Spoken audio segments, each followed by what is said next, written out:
조합제 TV 시청자 여러분 안녕하십니까. 2020년 3월 31일 오전입니다. 이제 총선까지 투표일까지 딱 보름 남았습니다. 이번 총선에서 중요한 관점 하나가 있습니다. 기독교인들이 기독자유통일당을 찍을 것이냐, 그리하여 우리나라 최초의 국회 의석수를 가진 종교정당이 등장할 것이냐, 이게 큰 쟁점 중에 하나입니다. 이런 생각을 갖게 하는 것은 작년 여름부터 정광훈 목사가 주도하는 광화문 집회가 주로 개신교도들 중심으로 이루어진 것하고 관계가 있습니다. 개신교도 그리고 애국 행동 시민들이 합쳐서 작년 10월 3일에는 대한민국 건국 이후 최대 규모의 인파를 동원하는 데 성공을 했습니다.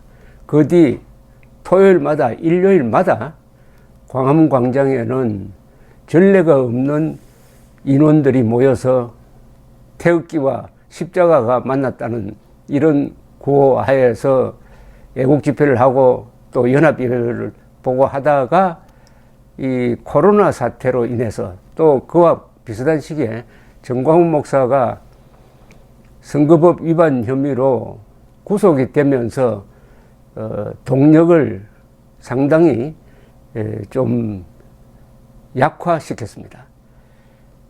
그럼에도 불구하고 기독자유통일당을 만들어 가지고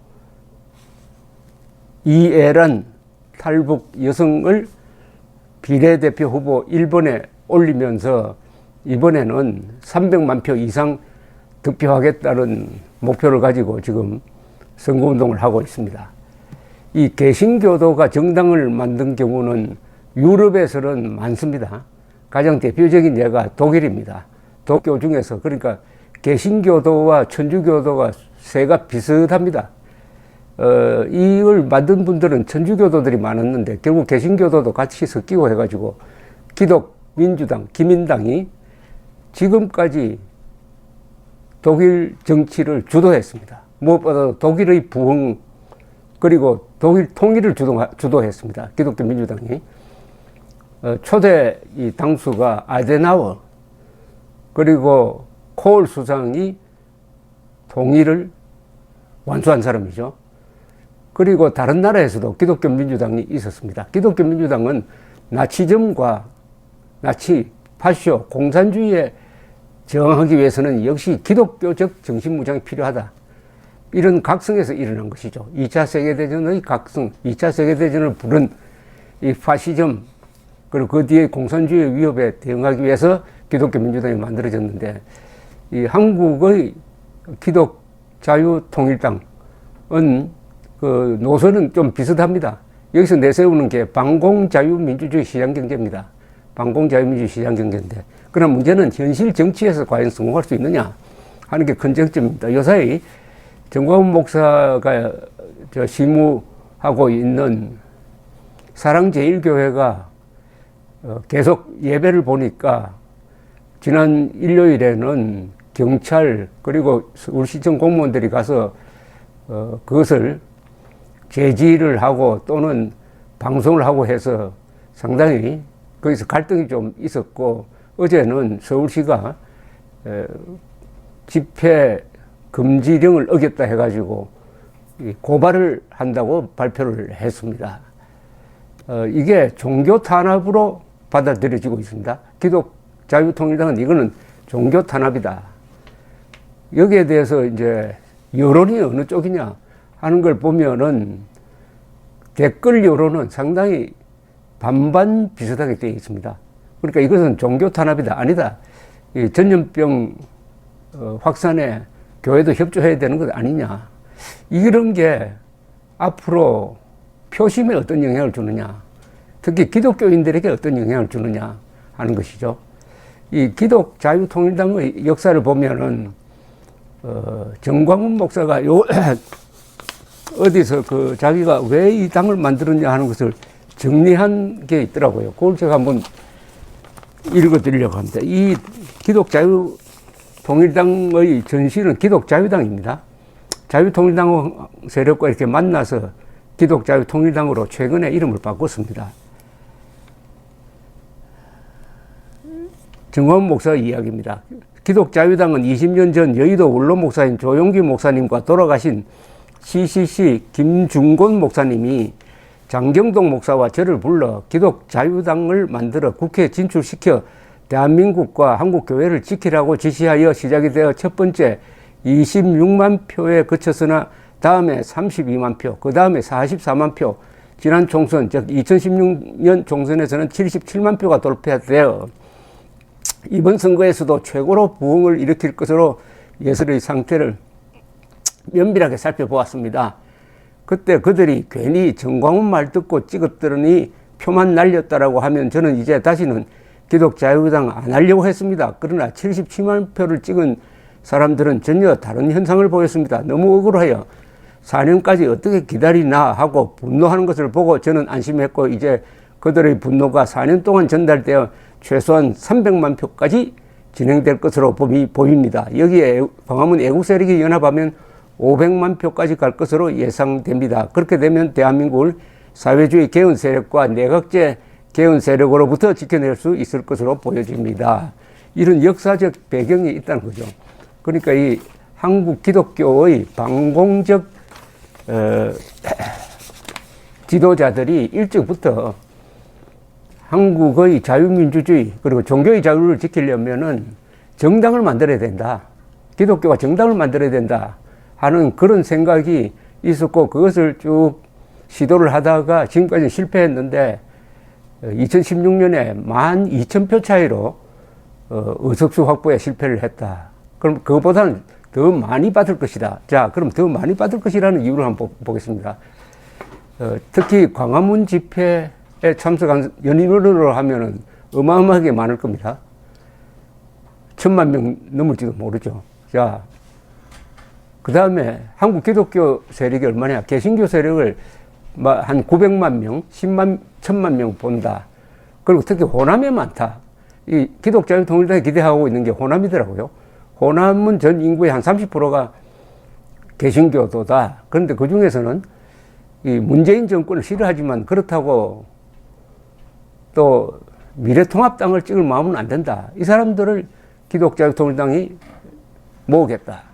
그리고 작년 여름부터 있었던 이 집회를 통해서 한국 개신교도들이 많이 각성이 되었다.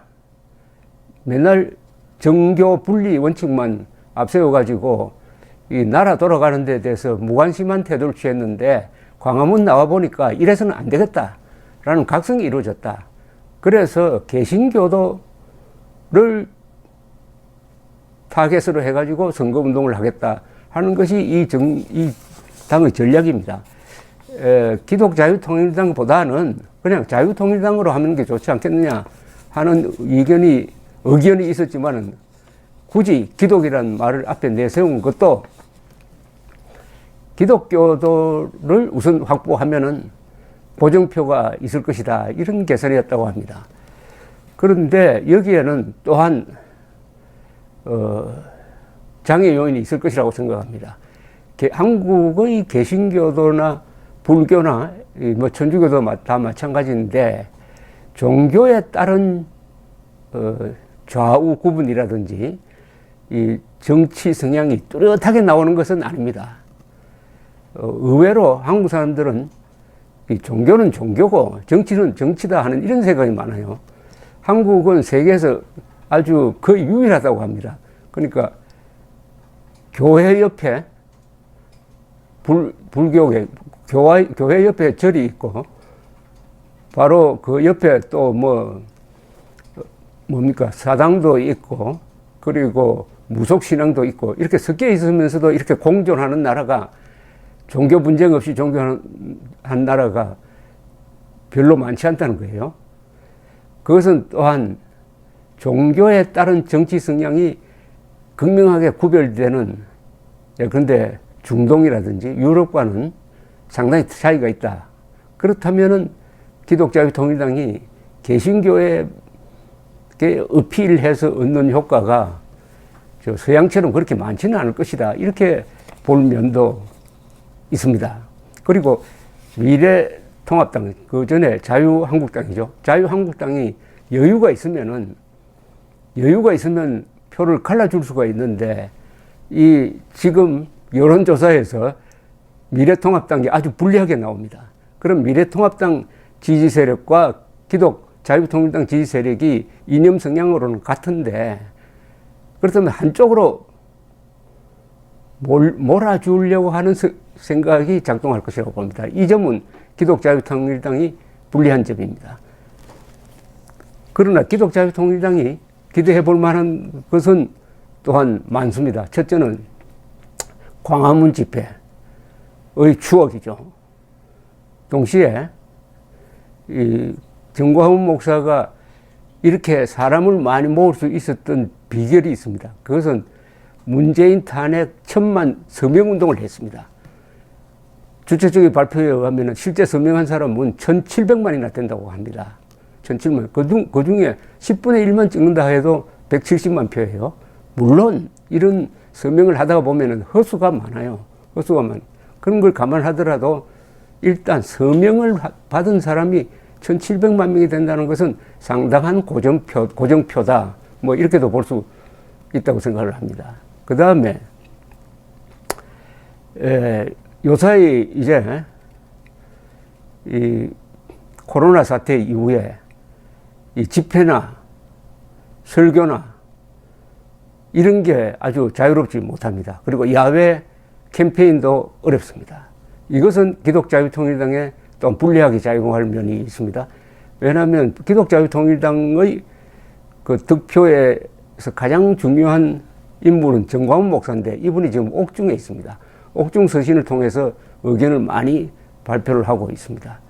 그리고 기존 이 언론이 좀 냉담한 편입니다. 그것을 유튜브를 통해서 돌파하려고 합니다. 토요일마다 유튜브 국민대회를 열고 있습니다.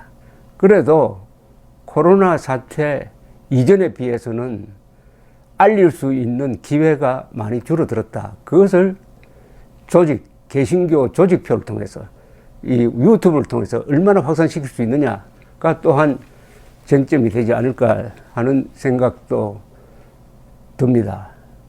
이번 기독자유통일당 비례대표 명단을 보면은 상당히 이 기독자유통일당이라는 기독과 자유와 통일이라는 이 3대 가치에 충실했다고 저는 보여집니다. 1번이 비례대표 이애란 씨, 탈북 여성.